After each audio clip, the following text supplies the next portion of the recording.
Okay, so in terms of schooling, when you talk about it, I think an alternative way, I think several alternative ways. I think the one that entices me most is if we go back in time, pre-colonialism, it was a whole system of a Gurukul system where you had a guru and then he used to teach you skills that would like really help you tackle life's problems rather than like rote learning that has become the way of education right now.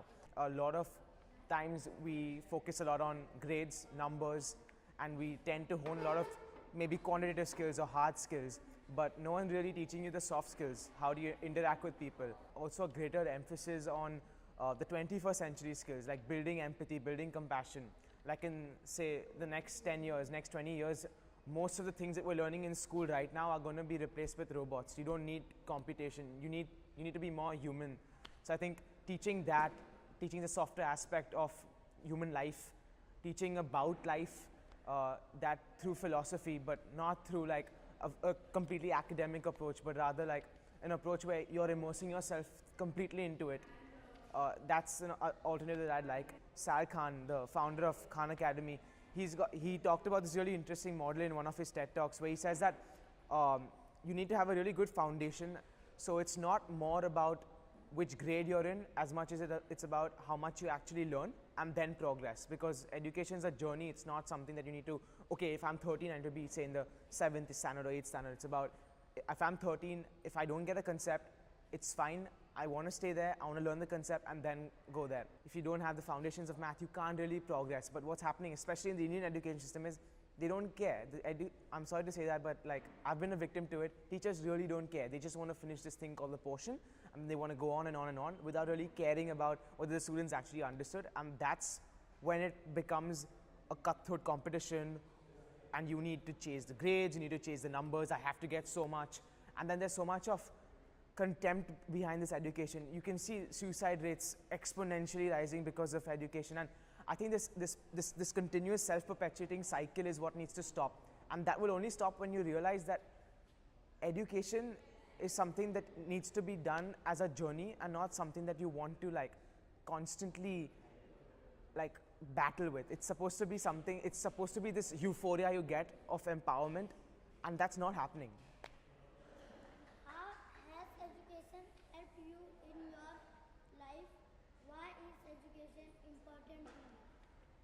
So this question actually gets me back to a quote I've read by Mark Twain. He said he never let his education interfere with his schooling. I think that's very important to first like distinguish what education is and what schooling is. So education and learning are like really thick brother-sister relationships if I'm drawing a family tree. But education and schooling, well, they both are distant cousins. Currently, I'm on a gap year. So through the process of self-directed learning and experiential learning through internships, I've garnered a lot of insight into things that I've never been able to do in the past 12 years of my education system. It's helped me build a lot of character, like I said earlier. It's helped me grow. It's helped me learn new things and make sense of the world.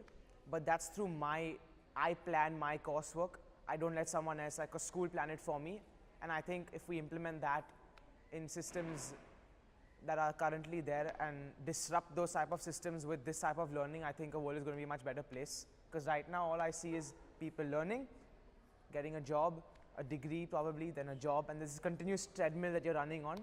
And you're not really being human, you're being a robot. So you're just basically a brick in a wall. So I think if you just change over and look at it from a perspective just similar to mine, I think we'll be producing a lot of more compassionate, empathetic human beings that have the rationality to think in the 21st century. What have you learned today from this space? I started almost a month back with interning with KER. At the time, I didn't really think of me getting selected as one of the 100 participants. So it's been a great journey in terms of learning stuff. Whether it's making those monotonous phone calls to people and getting approvals, or dealing with a lot of apathy that has been there throughout educational systems like schools, colleges, and even certain individuals, and like combating all of that, troubleshooting problems. So in terms of that, yeah, it's been a lot of like learning in terms of the soft skills. And then coming and getting selected was greater news because I think being part of this entire system I probably am the oldest one here. I'm 19. Luckily, I sent out the application form when I was 18, so I was selected. Uh, but like staying with these 100 kids from varied backgrounds has actually induced a lot of ideas right now, because I aim to work in an educational space. This is a very great way of leveraging my primary research. I'm being able to see a lot of things, I'm being able to build a lot of skills, and I'm being able to look at people in different lights. The striking part is, although we're from very different backgrounds, it's helping me appreciate the fact that we think in a similar manner. And although the experiences are different, I think the vision of a 21st century education is more or less the same. So it's a great space to be in, actually. It's just amazing to be here. The story that I shared with shared with you guys in the application process, they said, what is the story? What's something that's changed? What's this thing that has brought you into this whole space? It started off in the 11th grade. I was a typical IB snobbish student who thought that social service was something that was done. It was a very pretentious act, and it was a very selfish act. So we had something known as CAS, which is a creative action and service. And in that service is one thing that you have to do. So I chose something known as a Light of Life Trust, which basically builds schools for underprivileged children and teaches them.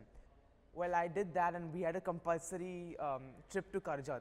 Okay, so at 5 o'clock in the morning, we wake up, we go to school. By 6, we're on our way. It's a 4-hour, 5-hour journey, and it's grueling. And I absolutely hated it. I grumbled about it all the way. There were dilapidated classrooms. The lights were not working. The fans were not working. The teachers weren't that qualified to teach. They wrote on tattered books, sat on, it was really hot. There was no air condition. Even fans, forget about fans. The fans weren't even working. There were power cuts, and it's scorching sun. They walk in the scorching sun for like 2 kilometers every day. They come in, they study. They have this passion to learn. And I am fortunate to be in an air-conditioned classroom sitting. I have the best of tutors. I have the world at my feet through high internet connections. I have peers that motivate me, and yet I found myself complaining and fibbing over things that were insignificant. Now that in retrospect, that I realize, and I think throughout this journey, I started introspecting a lot, where I decided that I wanted to do a lot more than just clock those service hours for my IB diploma. A couple of my classmates, through this project, we initiated a learning center in Worli, where we started we started building the center. We started around December, and January there was a really interesting opportunity of running the marathon. So a couple of us trained for it, and we ran the marathon. We amassed a lot of funds, and then through those funds we went in and actually built that learning center, where where now we got paint, we rented out the space. We've left a sort of legacy where there are teachers that come and teach. Students from various backgrounds, various schools come in there, they learn. We mentor them on problems, not only academic, but otherwise as well. Emotional support. If they have problems at home, maybe try to counsel them to the best of our abilities there. So throughout this journey, I think that shift came in through that Karjat trip, where my ego was pretty much hurt, punctured, and that's something that I really valued. Had it not been for that trip, I don't think I'd be here.